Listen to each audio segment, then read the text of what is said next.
Here's everything you need to know about making better coffee with a Moka Pot. I'm a firm believer that everybody should try good Moka Pot coffee once in their life. Let's talk about what a Moka Pot is, how it works, and how to make a great cup of coffee with it. A Moka Pot works similar to a percolator, but with a little less reuse of the water through the coffee grounds with a pretty clever use of pressure. So you unscrew the bottom, and what you have is a basket for your ground coffee, and it's actually a funnel. You'll see that there's a funnel shape on the bottom. And then in here is where you put your water. You put your ground coffee in here. You don't tamp it. You can level it off, but typically you don't want to tamp it. You put this on here and then you screw it back onto itself. And what happens is when you put it on the heat will create steam pressure in the bottom of the chamber here. As it approaches about 1.5 bars, so it's a pretty low pressure brewing method compared to the 9 bars of espresso making. Once you get close to that 1.5 bars, the water will start to trickle up through the coffee bed that you put in, and then it's going to trickle up a tube inside here, and the water eventually will come out of these spouts at the top.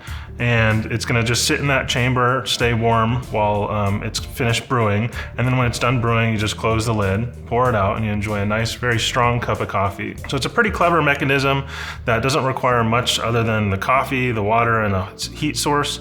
And with those 3 things, you can pretty much make a cup of coffee anywhere that you have any of that. Moka Pots were invented around 1933, and Bialetti came along soon after that. They're one of the biggest name brands in the Moka Pot space. And Moka Pots became really popular in Italy and some other communities as well because of their simplicity to use and their ability to get very close to a espresso-like drink without having to have the espresso machine, the tamper, the portafilter, all those things. All you need is this one device, and with that and a heat source, you can make up to, for this model, 6 cups of espresso-like coffee, or there are larger models or smaller models that suit your needs. They're really popular just because they're simple. You can use pretty much any ground coffee that comes in a brick form. We have Lavazza today, but there's also other ones like Cafe Bustelo or plenty of other brands that make the Moka Pot grind of coffee. And you don't really need a great grinder either for it. It's more on the coarser side than espresso, so you can even hand grind your own coffee or use any grinder that can work for pour over, and that makes a great choice of a grinder for a Moka Pot. A lot of coffee that you'll see for Moka Pots comes in a brick form, and so the brick is basically a sealed bag of ground coffee. It's just a common format, especially for some of the Italian roasts like Lavazza or Kimbo that you see, and it's just a convenient either 12-ounce or 16-ounce brick of coffee that once you open it, you definitely want to get it into something like an airtight Airscape or a fellow Atmos. It just keeps it fresh while it's on the shelf, and then it's easier to store, quite a few of them in the pantry because it is just a rectangular brick, not a big can or a big bag like you see with whole bean coffee. So personally, I really do like a cup of coffee from a Moka Pot. This is actually my personal Moka Pot here from home, and I really just like it because it makes a strong cup of coffee that I can mix with milk or sugar without the fuss of a drip brewing method or something like a French press where it's more coffee-like and less espresso-like. And I actually, the first time I ever used a Moka Pot was in college, mostly because in college dorm rooms you only have a hot plate really, and this is about the only thing you can use on a hot plate that makes great coffee. The other option being a percolator, but percolators, because they do percolate the coffee through the grounds over and over, tend to make a pretty bitter cup. You can get a pretty good cup of coffee out of this by just having a good quality coffee and some good water. So we do see a lot of people that have issues with brewing a good cup of coffee from a Moka Pot, and there's a couple simple things to keep in mind when you're brewing to ensure that you're getting the best quality coffee out in the quickest time possible. So first things first is you're gonna wanna use just a good quality coffee. We have Lavazza Espresso here, but you don't wanna start with something that's super old or wouldn't make a great pot of coffee, as the Lavazza is here. We just opened it up today, and it actually is indicated on the bottom of the bag for Moka Pot. You'll see that on a lot of Italian roasts. If you're unsure, the grind size should be pretty much a little finer than what you'd use for a drip coffee pot, but not so fine that it's like powder. You want it in between there. This one is, most of them at the store will be, but you just want to use something that you really like and enjoy, and then you'll get a good cup of coffee out of here. And the other thing with it being such a simple device is you really need to use good quality filtered water. Like with other brewing methods, you always want to use good water, but because this is such a concentrated method and you really only have the water, the coffee, and the simple 1.5 bars of pressure to brew it, you need to make sure that that water tastes really good to you before you start, or else it's not going to taste good to you after you start. And the last thing that can be really helpful to keep in mind is it's not a race with these. I know we want to get our cup of coffee out in the morning, but when you turn the heat up too high, what's happening is that you're pushing that water through a little bit too fast, and you're either over extracting it because the entire container is being heated pretty much to the boiling point, which we don't want with coffee, or it's pushing through so fast that it's actually getting under extracted and you're going to get something a little bit more sour. But because most of the roasts that are for Moka Pots are on the darker side, it can taste bitter even though it's technically sour. It all pretty much tastes bitter when you are not enjoying that cup of coffee. So keep it slow, keep the heat low. I like to do a medium low when I'm doing it. Think of it like a grilled cheese sandwich. When you're making a grilled cheese, what you don't want to do is burn the outside and have the cheese inside not done. You want it to be done correctly. So keep it low, take your time, and you're going to get better results than if you try and speed it up. So one of the nice things about having a Moka Pot is that the coffee that comes out, it has a lot of uses, a lot of recipes that you can have or that you can make with it. Because it is very espresso-like, it can actually be even a little bit thicker and stronger than espresso sometimes. You have a lot of options with what you want to do with the coffee.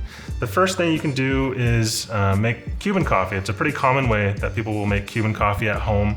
Usually you'll use a couple tablespoons of sugar in a frothing pitcher like this. It's a pretty small frothing pitcher. It wouldn't be great for frothing milk in, but what it is really good at is frothing sugar, and I'll explain how you do that in just a moment here. So what you do is you put a couple tablespoons of sugar in there. You can use more like a 1/4 cup if you have a larger Moka Pot like this. You're gonna brew it normally, so brew a full batch or a half batch if your brewer allows that. And then as soon as you see the first few drops of coffee come out, and I mean just the first couple of drops, what you want to do is take a spoon, pour the first couple of drops, so take it off the heat, pour the first couple of drops in the sugar in your pitcher here, and you just stir it, and you stir it really fast. And what you want is to get a frothy like paste that is acting like crema in this case, so more like an espresso drink that has crema on top. But you want it to get frothy. If you don't see it frothing up, or if there's still a lot of powdered sugar, you can add a couple more drops. But it's one of those things that you're gonna have to play with, adjust to your needs and your liking, especially because it can be very sweet with that much sugar. You might want less. Some people want more. It's really up to how you want to do it. But at the end of the day, you will see a pretty thick, frothy mixture. And then once you're done with brewing the Moka Pot, then you pour it into cups, and then you can pour the froth on top, or some people pour the froth into the bottom and then pour the espresso on top. It's up to you how you want to do it and how it's best enjoyed at your house. And then there's other recipes like a shakerado is a pretty common recipe where you're using a shot of espresso, but in this case you can do a shot of Moka Pot coffee, about 2 ounces, into a cocktail strainer with ice, a squeeze of lemon, sometimes a twist of lemon zest, and a little bit of sugar. Shake that, and it's a really common iced coffee drink that is Italian in origin, but is drank in lots of cultures around the world now. And it's an easy to make, really nice summer treat with that lemon juice. It cuts a lot of the bitterness, tastes really good, and it's super easy to make. And then, add vodka and you have an espresso martini right there. I really think that the type of person who would like a Moka Pot at home is someone who enjoys something that is ritualistic, just like any other coffee brewing method, French press or espresso.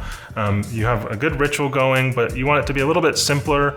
For a Moka Pot, you really don't need to measure. It's a pretty forgivable brewing method compared to a lot of the higher pressure brewing methods that we talk about, or some of the more finicky ones like pour over. So if you want something simple, something routine that you can do at home repeatedly every day, it's a great option. They're no more expensive than a good quality French press, and they're not any bigger either. So they're easy to store. It's not like having a giant new coffee appliance in the kitchen. So if you haven't tried it, it might be worth just grabbing a small 1 or 3 cup model. Just keep in mind that cups in this case, similar to how drip brewers work, it's not a 8-ounce cup like we use here in the United States.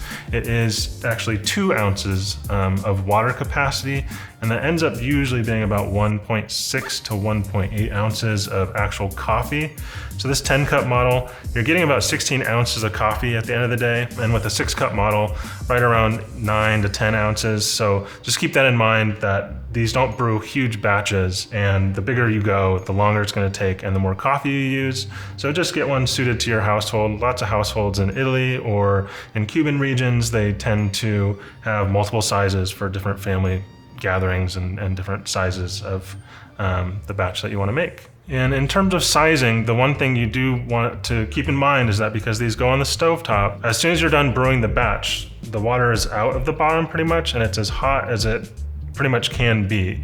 It's not something that you can quickly, well, actually you don't want to quickly take the base off, rinse it under cold water, just because it's not great for the metal to, hot metal to be rinsed under cold water immediately after it gets taken off the stove. So it's important to keep the batch size in mind, because you're probably not gonna be able to brew back to back to back batches like you could with an espresso machine. Instead, it's going to be, one batch and you're done. Maybe half an hour later, you can brew another batch. But because the serving vessel is also the top of the Moka pot, it's not the easiest method to keep a full pot waiting while making another pot, if that makes sense. So, either have a couple of the same size models. Lots of people do that, or just keep that in mind. Like with this model, you can actually get some models, especially in the 10 and 8 cup models, you can get a disbursement plate, which really it's for making a half batch. I find that half batches don't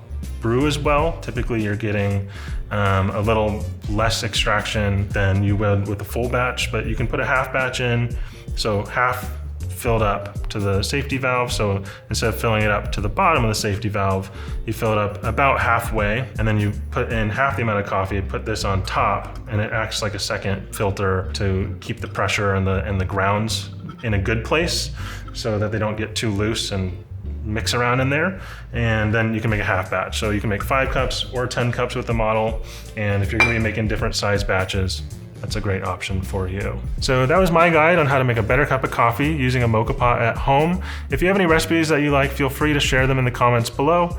Don't forget to subscribe to our channel. Thank you so much for watching.